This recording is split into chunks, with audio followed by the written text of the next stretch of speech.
Muli, kung papipiliin ka, sino ang pipiliin mo? Ang iyong asawa o ang iyong anak? At bakit? Napakagaling naman. Ng pagkakasagot ng isang contestant na ito, talagang napasigaw lahat ng mga nanonood dahil napahanga sila sa magandang pagkaka-explain nito. Panoorin natin ang buong pangyayari. Magandang hapon po sa ating lahat. So para po sa akin, or technically, alam ko po na ang lahat ng nandirito, or karamihan ng nandirito, ang pipiliin nila ay ang kanilang mga anak. Tama po ba? Pero ako po'y hindi.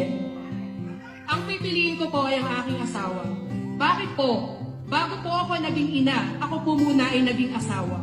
At nagkaroon po ako ng mga anak dahil sa asawa ko. At darating ang panahon na ang aking pong mga anak ay hihingin nila ang kanilang kalayaan at bubuo sila ng sarili nilang pamilya. Walang maiiwan kundi ako at ang aking asawa. At sa punto kong iyon, mapapatunayan ko sa aking asawa na totoo lahat ang ipinangako ko sa altar nung inasal kami.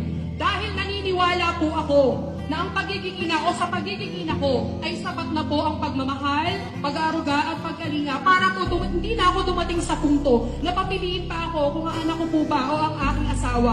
Dahil naniniwala rin po ako na ang pinagsama ng Diyos kailanman ay hindi kayang paghiwalayin ng tao ng anumang sitwasyon, ng panahon at ng anumang pagkakataon. Marami pong salamat. Grabe! Napakaganda ng kanyang mga sinabi.